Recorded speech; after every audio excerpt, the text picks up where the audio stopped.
Hi friends, happy Tuesday. I'm teacher Hillary and we are going to read another book and do another art project about and inspired by Jackson Pollock.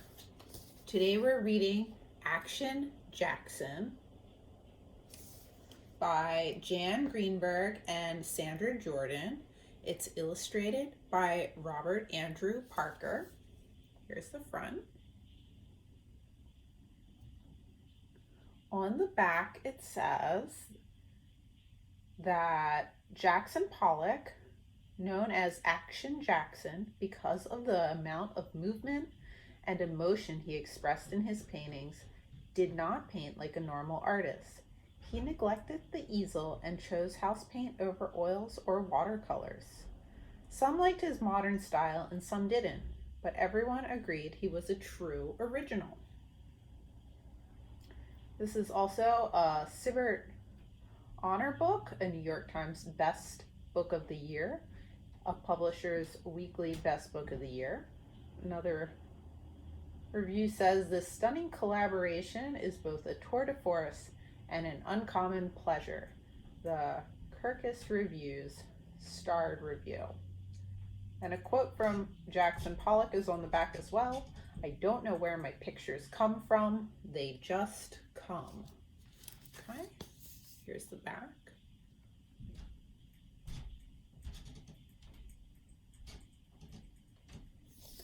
Okay, let's get started. Action Jackson.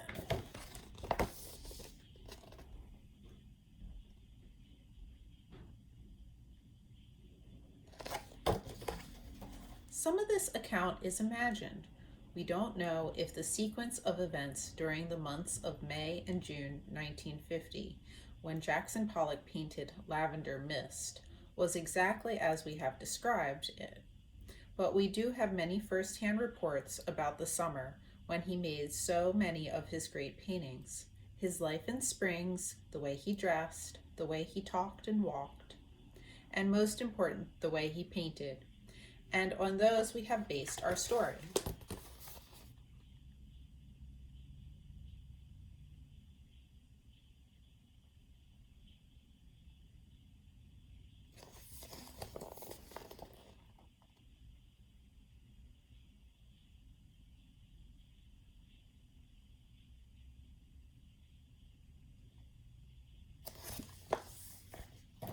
In the afternoon, Jackson Pollock puts on his paint-splattered boots and walks across the yard.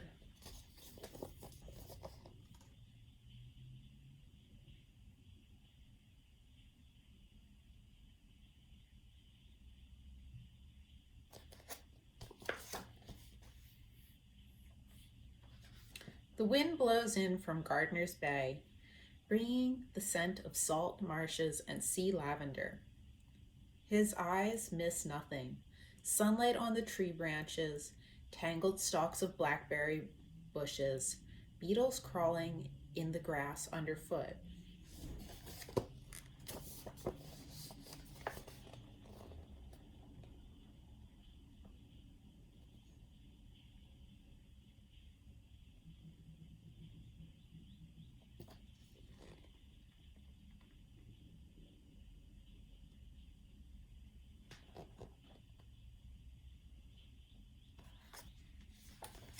Caw Caw, the crow he tamed, flies down and lands on his shoulder. His border collie, Jip, runs in circles demanding a walk across the fields and down a country road to a wide sandy beach. But Jackson turns and keeps going. Can you find the crow? Do you see the dog?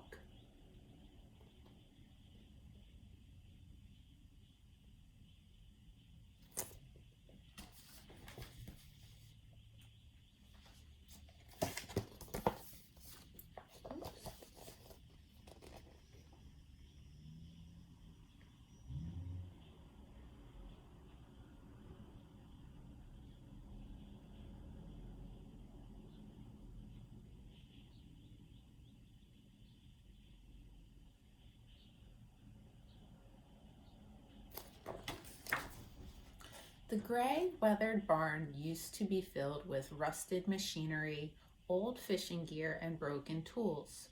Now it's his art studio, a place for painting. Some artists put a canvas on an easel or hang it on a wall. Not Jackson. He spreads his out like a sheet, smoothing it flat with his large hands. He wants his paintings to be big, big as the sky out west where he grew up, flat as the marshland behind the house. Sunlight pokes through cracks in the boards, and flies buzz in the dusty studio air. Sliding doors rattle on their frames. He sits, silent, on the floor, staring at the blank canvas. What is he doing?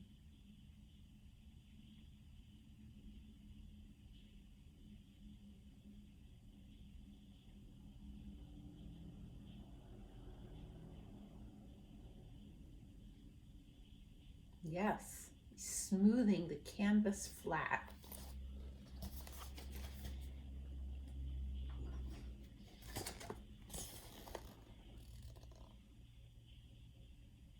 What is depicted in this illustration?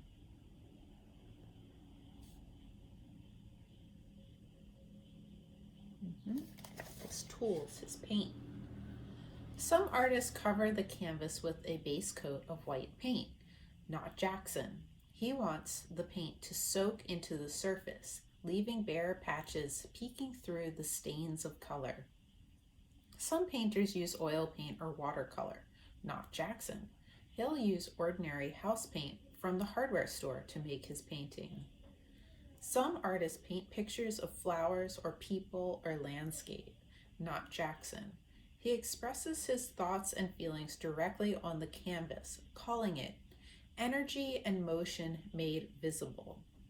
And still he sits, surrounded by the cans of enamel, brushes stiff with dried paint, knives, sticks, spatula, and canvases, waiting.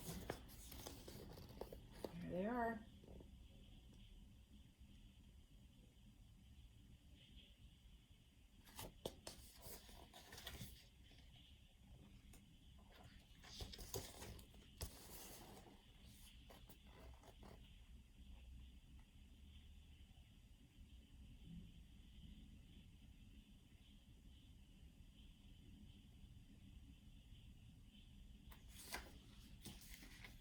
At last he stands. He chooses a stick and drips it into a can of syrupy paint.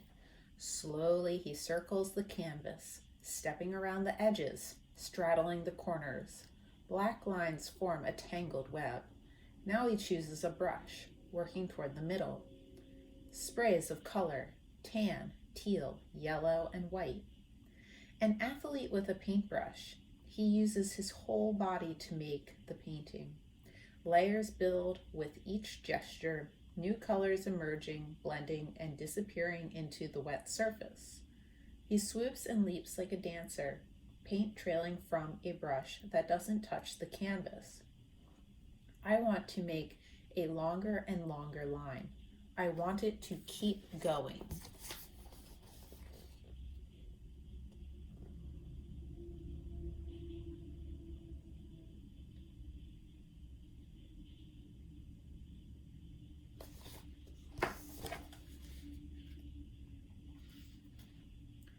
Hours go by like minutes. Suddenly, he feels exhausted, used up, his inspiration gone.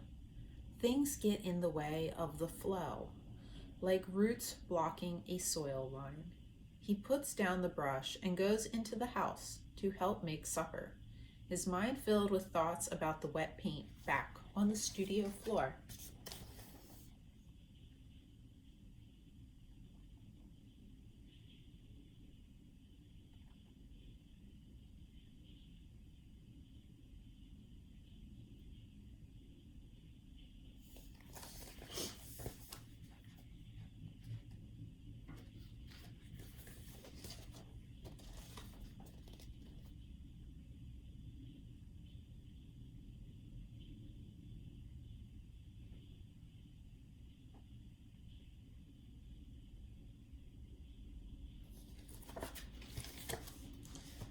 next afternoon, Jackson prowls around the canvas, studying his work, but he doesn't pick up a brush. Instead, he walks the beach past the sandy marshes and the tall spartina grass that waves in the breeze. He spends hours sitting on a grassy dune watching the gulls. Do you like the beach? Do you find the beach relaxing or inspiring?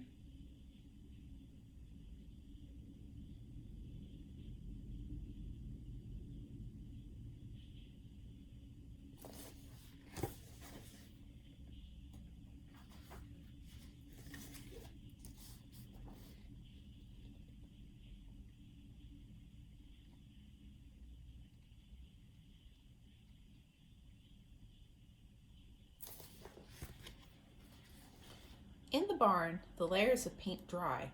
Almost a week passes before he dips a brush and begins his dance. What is he thinking? Does he see the sunlit beach, the patterns of the waves, the interlacing branches of the trees, the lush summer grass outside his studio? I don't know where my pictures come from. They just come, and the paint flows. Like the Native American sand painters he saw as a boy out west, he moves around the canvas, coaxing the paint into loops and curves. On the floor, I am much more at ease. I can walk round it, work from the four sides, be in the painting. Fireworks splatter of rosy pink, twisting ropes of white, spangles of silver, a lavender glow where pink and blue black meet.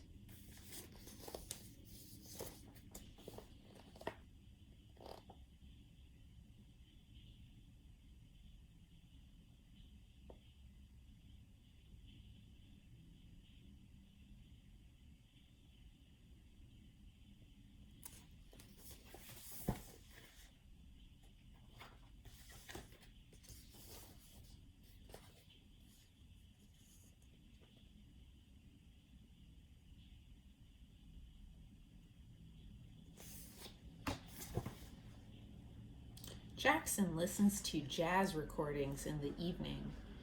He likes musicians who improvise, invent their own melodies as they play.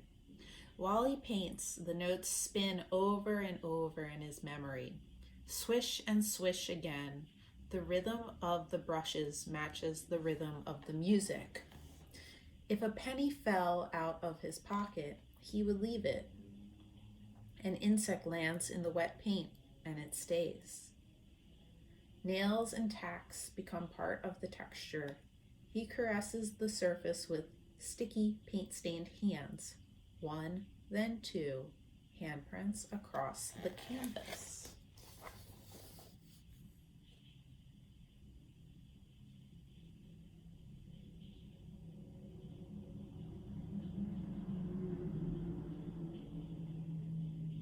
Is Jackson Pollock using brushes in this illustration?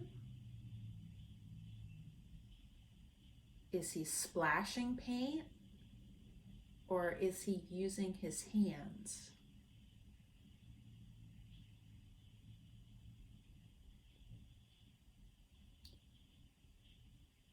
Is he standing up? Or is he on the floor?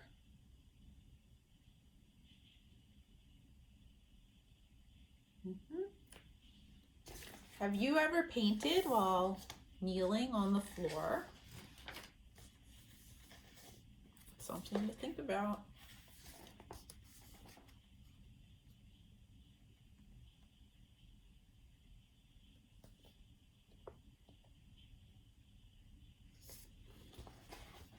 His eyes move up and down, back and forth. With light steps, he follows the sweep of his brush. He stops and a pool of paint pauses. Paint, paint, and more paint. Dripping, pouring, flinging. The paint has a life of its own. I try to let it come through. Have you ever thought about paint having a life of its own? Hmm.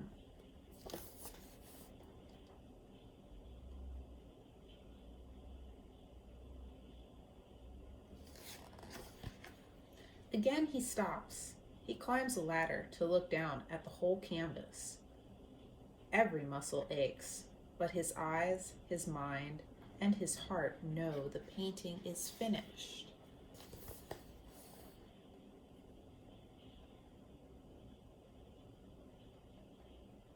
Do you think Jackson Pollock climbed the ladder to see his whole painting because it was really, really big?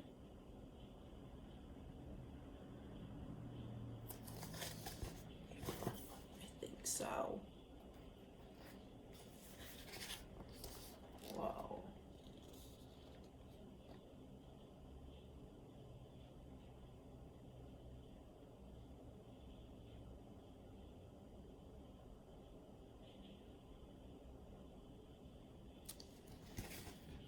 Some people will be shocked when they see what he has created. Some angry, some confused, some excited, some filled with a happiness they can hardly explain. But everyone will agree Jackson Pollock is doing something original, painting in a way that no one has ever seen before. Does this look totally different to you?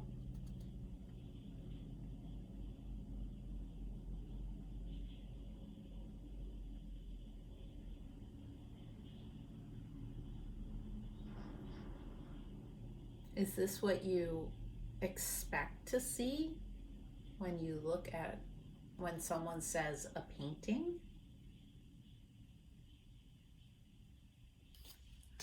Purely abstract. This is number one, made in 1950, Lavender Mist, and it is at the National Gallery of Art in Washington, D.C.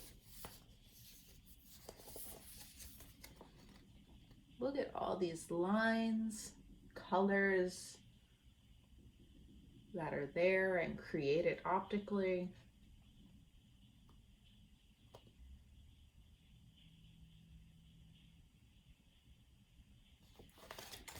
Very cool.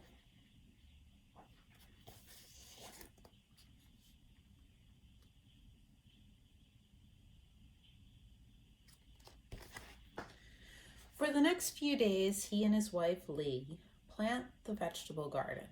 They drive into town in their Model A Ford. He digs for clams on the beach. On the weekend, friends drop by for a party.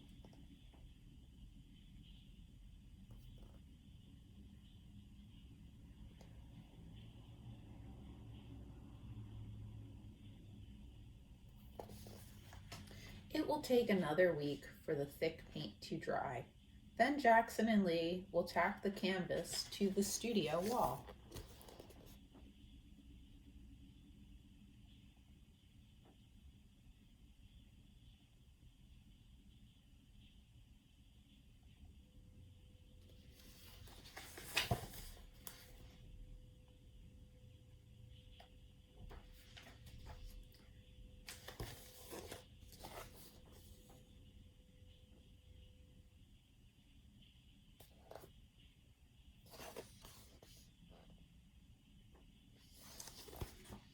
Jackson sits silent, staring at the blank canvas spread on the floor of the barn, waiting.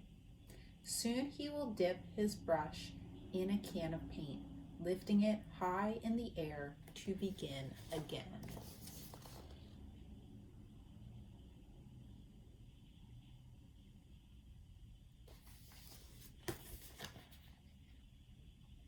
And that, my friends, is the end. Here is a picture of young Jackson Pollock. This is a picture of Thomas Hart Benton's work, who was one of Pollock's instructors.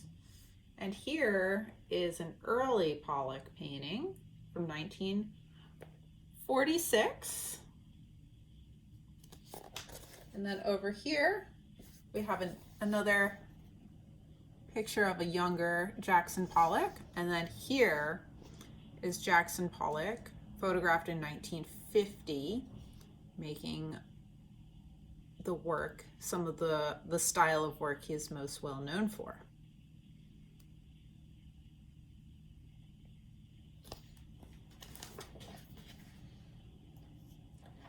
Okay. That, my friends, is the end. We have all the credits and sources for this book. A lot of research. Here's a detail of Lavender Mist. And that, my friends, is the end of Action Jackson. Please join me for an art project. Bye.